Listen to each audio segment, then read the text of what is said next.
Sketch लिखा है, तो इसको शुरू करते हैं स्टार्ट से।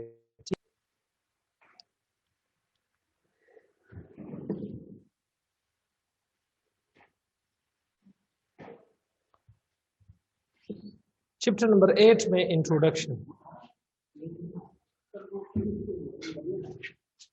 चैप्टर नंबर 8 में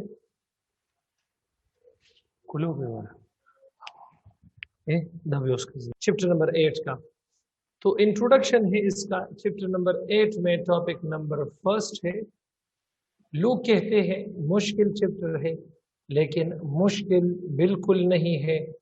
इंशाल्लाह मैं आप लोगों को एहसास भी नहीं दूंगा कि ये मुश्किल चैप्टर है।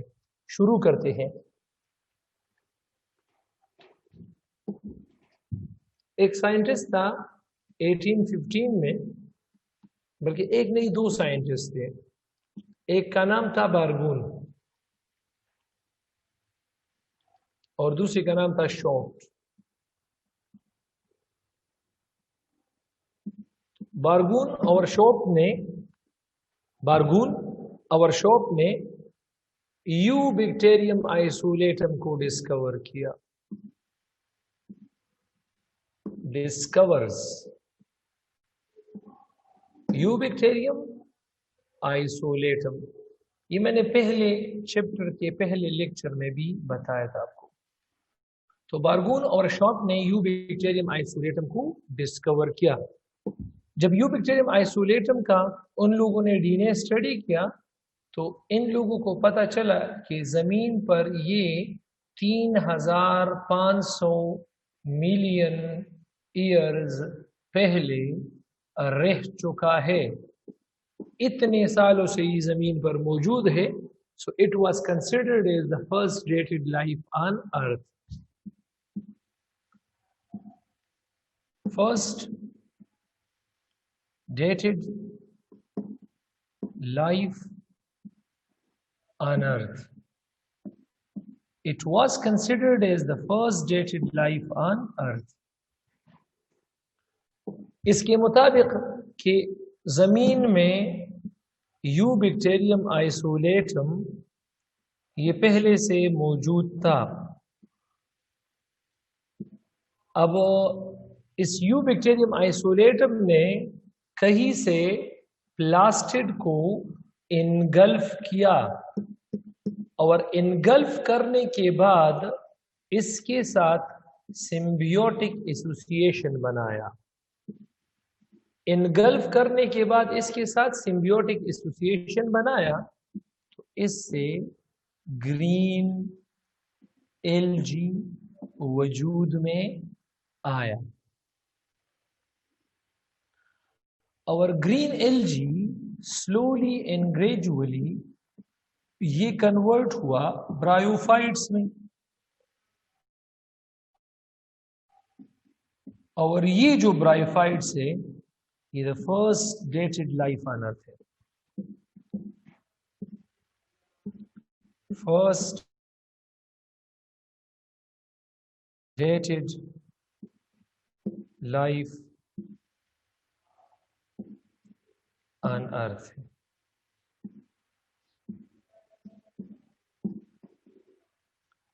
तो ये था बारगून और शॉर्ट का काम। स्क्रीनशॉट जल्दी जल्दी ले लो ताकि नेक्स्ट इस पे मैं एक्सप्लेनेशन कर दूं। शाबाश।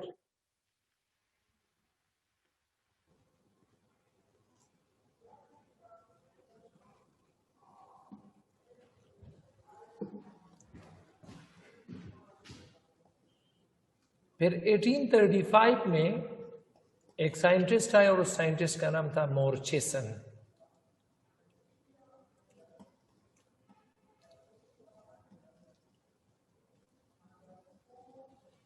मोरचेसन ने कहा कि हमारे पास जो प्लांट्स है ये दो तरह के हैं।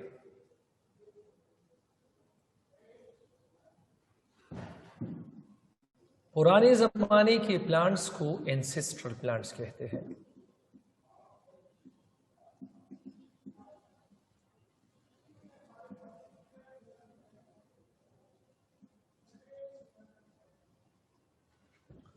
और आजकल के ज़माने के प्लांट्स को डिसेंडेंट प्लांट्स कहते हैं।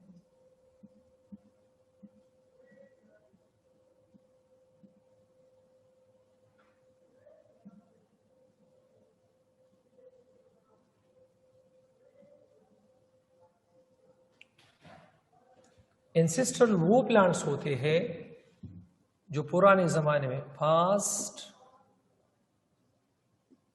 लिव्ड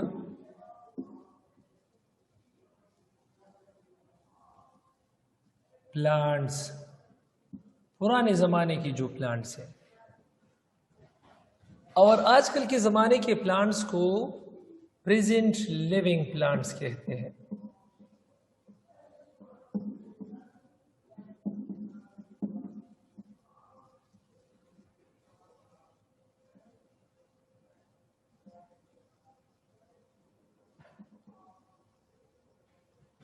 पुराने ज़माने के प्लांट्स को एंसेस्ट्रल प्लांट्स और आजकल के ज़माने के प्लांट्स को डिसेंडेंट प्लांट्स कहते हैं।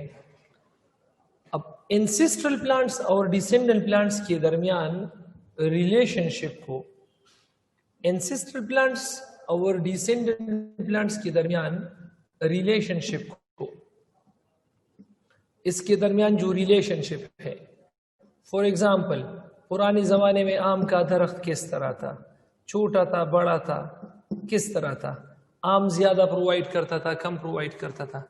आजकल के ज़माने में आम का दरख्त किस तरह है, छोटा है, बड़ा है, आम ज़्यादा प्रोवाइड करता है, कम प्रोवाइड करता है। तो अगर आप कंपैरिजन कर लो पुराने ज़माने की जो पौधों है और आजकल ज़माने के पौधों को, तो इस रिलेशनशिप को उसने फाइलेटिक लीनिएज का नाम दिया।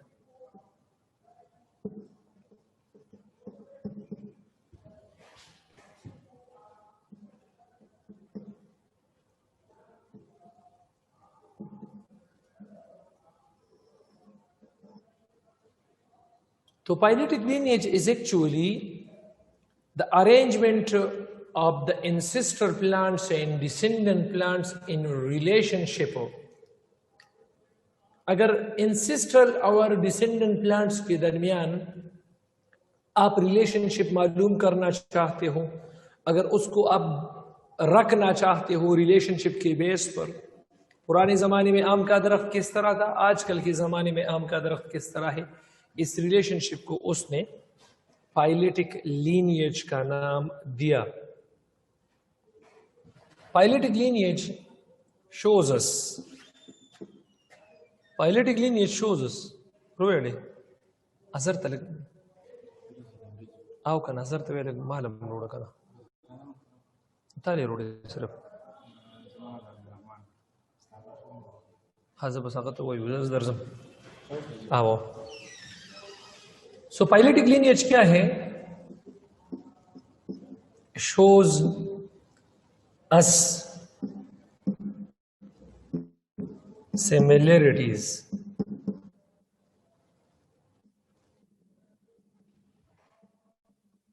between plants पुराने ज़माने और आजकल के ज़माने। It shows us, हमें बताता है रिलेशनशिप क्लोजनेस के साथ डिफरेंस को भी कहते हैं between plants. It gives us their ancestral history. It gives us their number of species, provides a number of species.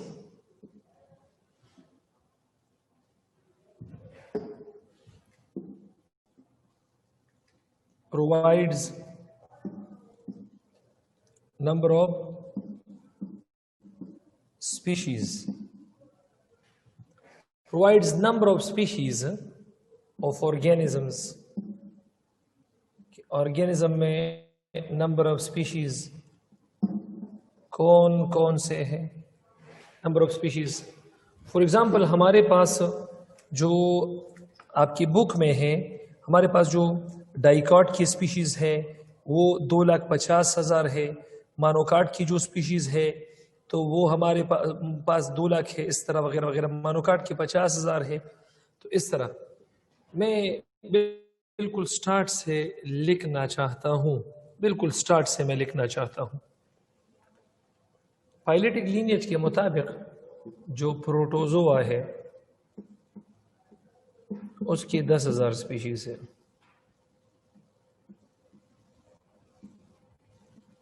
Phyletic lineage के मुताबिक जो एलजी है उसकी 18,000 स्पीशीज है। फाइलेटिक लीनिएज के मुताबिक जो हमारे पास फंजाई है उसकी 80,000 स्पीशीज है।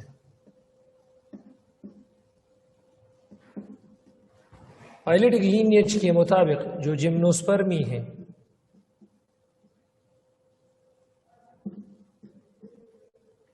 जिम्नोस्पर्मी में 700 स्पीशीज है।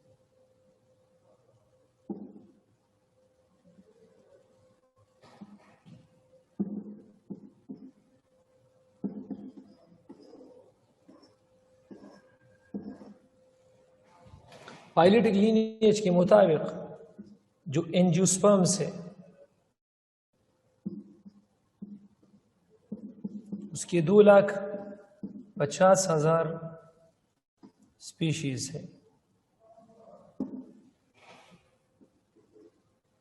जिसमें मानोकार्ड 50,000 है,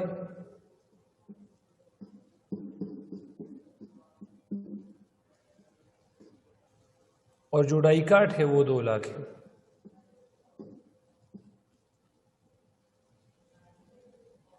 स्पीशीज है। तो ये हमें कौन प्रोवाइड करता है? ये हमें प्रोवाइड करता है फाइलेटिक लीनिएज। फाइलेटिक लीनिएज के मुताबिक जो आजकल की एनिमल स्पीशीज है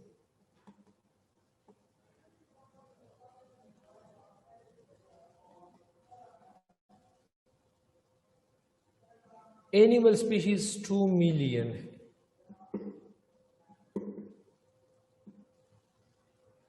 जिसमें हमने जो क्लासिफिकेशन की है वो 1.5 मिलियन ये नाउन स्पीशीज है, ये हमें मालूम है, और जो 0.5 मिलियन स्पीशीज है वो अननोन है। इसकी स्टिल हम क्लासिफिकेशन कर रहे हैं।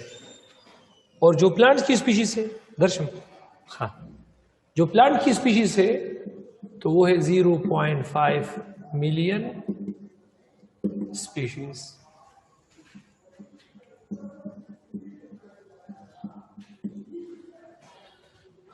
अच्छा, इसके बाद एक एज आता है, और ये भी मोर्चिसन ने हमें बताया। एक है परमियन, आपकी बुक में है एंट्राइएसिक एज TR, 252 से लेकर 201 मिलियन ईयर्स एगो का जो टाइम है तो उसको परमियन एंट्राइएसिक एज कहते हैं।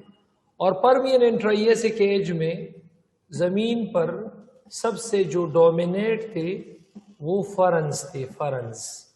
फरन्स प्लांट थे। फरन्स मैं समझाऊंगा, इस चैप्टर में मैं आपको समझाऊंगा।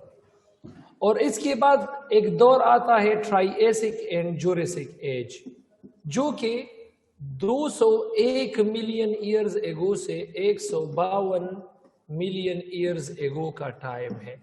पुराने ज़माने में वक्त की उल्टी गिनती होती थी, 201, 200, 199 वगैरह। इसमें जो मोलस्का है, मोलस्का का एक ग्रुप है, और उस मोलस्का का नाम है सीपेलोपोड्स। ये जो सीपेलोपोड्स थे ये डोमिनेट थे। अब मोलस्का की इस ग्रुप जिसका नाम सीपेलोपोड है, इसको अमोनाइड मोलस्का कहते हैं। अमोनाइड मोलस्का। अब चूंकि ये प्लांट है तो प्लांट के डायग्नोस्टिक फीचर्स है। डायग्नोस्टिक फीचर में ये है कि ये पानी ज़मीन से रूट्स की थ्रू हासिल कर लेते हैं, स्टोमेटा के ज़रिए हवा से कार्बन डाइऑक्साइड को ले लेते हैं, न्यूट्रिएंट्स, साल्ट्स वगैरह ये भी ज़मीन से रूट्स के जरिए हासिल कर लेते हैं। प्लांट्स मल्टीसेलुलर होगा, यूकैरियोट होगा, फोटोसिंथेटिक होगा, नॉन मोटाइल होगा, वगैरह वगैरह। अगर उसमें वुड नहीं है तो हर्ब्स, लोअर वुड है तो श्रब्स, और अगर वुड है तो ट्रीज। इसमें ये हमारे पास ये एक्सटर्नल स्टिमुलाई के लिए सेंसिटिव नहीं है, लेकिन उसके अगेंस्ट रिस्पॉन्स शो कर सकता है। शागिर्दानों बस यो 2 मिनट रहा था, 2-3 मिनट रहा था, वेट ओके सख्त उगी मखा यो कब चेयर डिस्कस करते हैं, प्लांट्स की क्लासिफिकेशन डिस्कस करते हैं।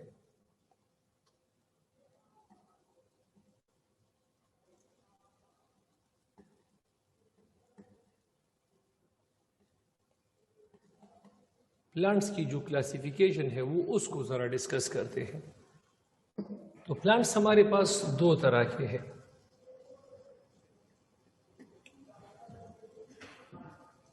एक को हम ब्रायोफाइट्स कहते हैं,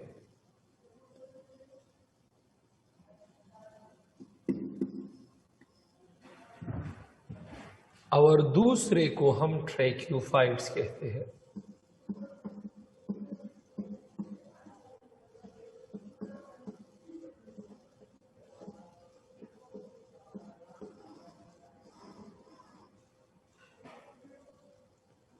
अब ये जो ब्रायोफाइट्स है, ये जो हमारे पास ब्रायोफाइट्स है, इसमें नो जाइलम,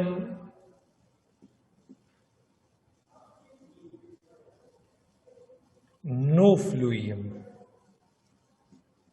तो ये फर्स्ट लेन प्लांट्स कहलाते हैं, लेकिन साइडेड प्लांट्स हैं, ट्रू प्लांट्स नहीं है।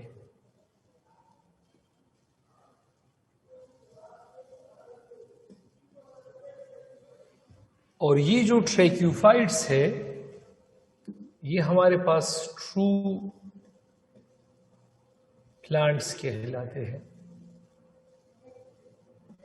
क्योंकि इसमें जाइलम भी है और फ्लूइयम भी है।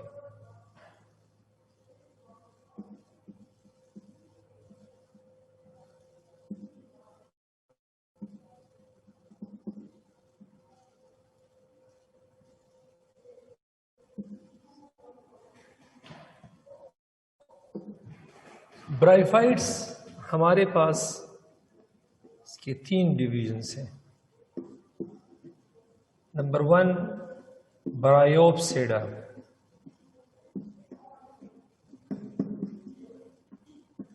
या जिसको हम मोसिस भी कहते हैं।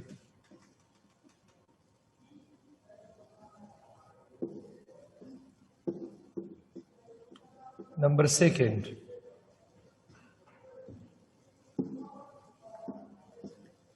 हीपेटोप्सिडा,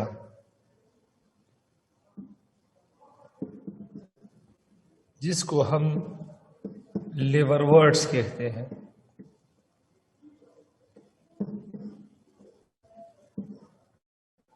एंड लास्ट वन है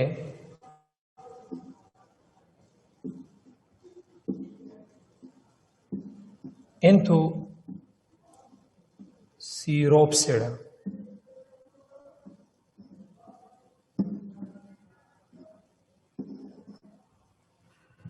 जिसको हम हॉर्नवर्ड्स कहते हैं।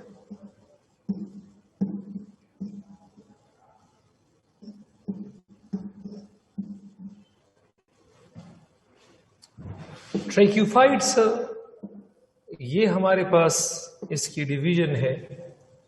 इसमें पहले नंबर पर है साइलोप्सिडा,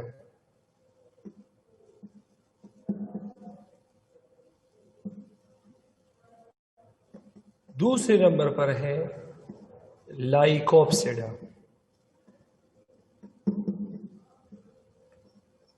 तीसरे नंबर पर है स्पिनओप्सिडा,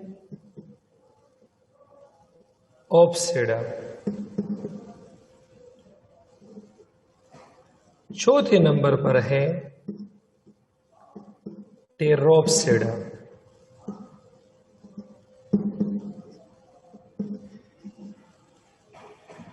टेरोप्सिडा में क्लासेस है। क्लास फेलिसिनी,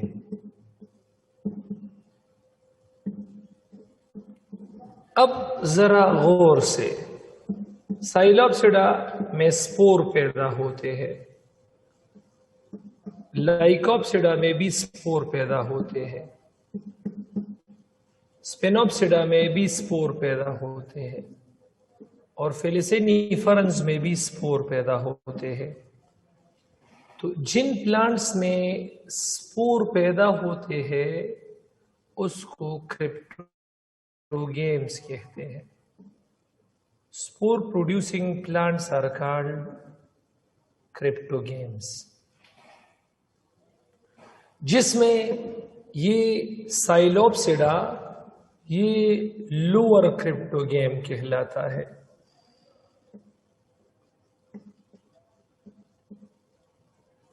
और ये फेलिसेनी तक ये हायर क्रिप्टोगेम्स हैं।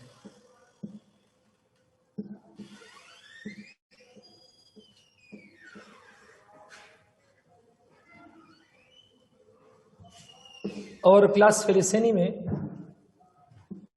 के बाद थेरोप्सिडा में 2 क्लासेस और होती है। एक को हम कहते हैं क्लास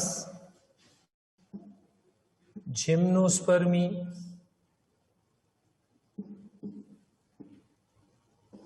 और दूसरा है क्लास एंजियोस्पर्मी। तो ये जो जिम्नोस्पर्मी है इसमें सीड पैदा होता है, और एंजियोस्पर्मी में सीड प्लस फ्लावर। तो जिन प्लांट्स में सीड पैदा होते हैं उन प्लांट्स के लिए हम एक खास वर्ड यूज करते हैं, पेनियोगेम्स या पेनेरोगेम्स।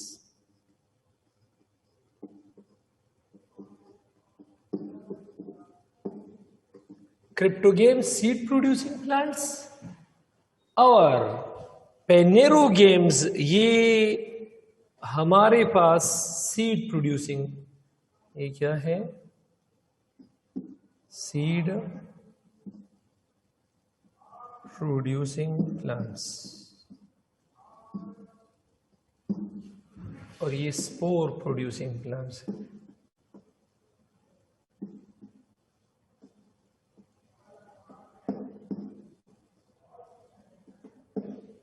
अब हमारे पास प्लांट्स है, ब्रायोफाइट्स है। यहां पर एलजी है plus lower cryptogam. Lower cryptogam क्या चीज है, अभी मैंने डिस्कस किया। क्रिप्टोगेम साइलोप्सिडा है, एलजी में अल्वोर एक्टोकार्पस है, और हायर क्रिप्टोगेम्स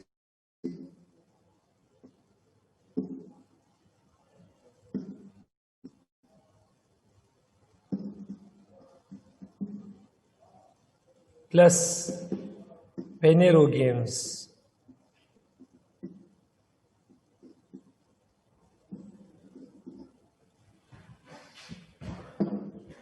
इसमें evolution of alternation of generation discuss करते हैं। इसमें 2 जनरेशन है, एक को हम कहते हैं गेमीटोफाइट और दूसरा है स्पोरोफाइट।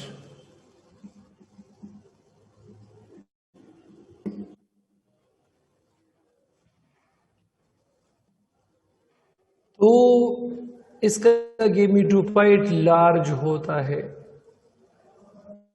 स्पोरोफाइट स्मॉल होता है। ये ग्रीन होता है और ये नॉन ग्रीन है।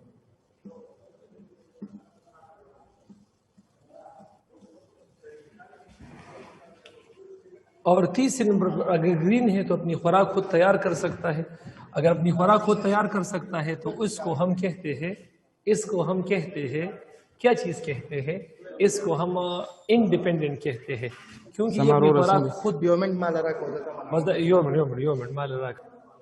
इंडिपेंडेंट का मतलब ये है कि ये किसी पर डिपेंड नहीं करता, ये खुद अपनी खुराक तैयार कर सकते हैं।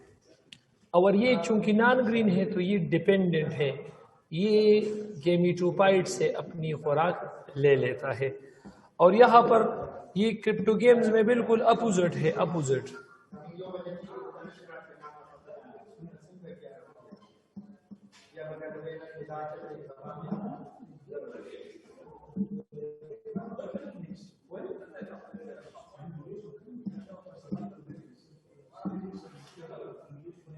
ये बिल्कुल अपोजिट है उसका, ये स्मॉल है, नॉन ग्रीन है और डिपेंडेंट है। और ये क्या है, लार्ज।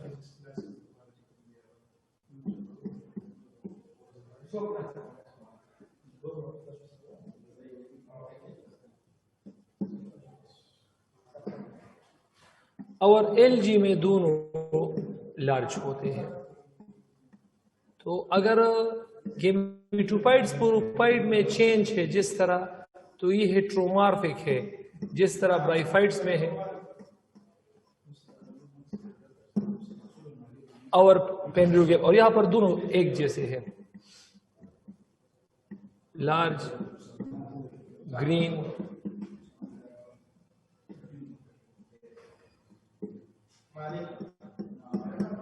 ये भी ग्रीन है इस तरह।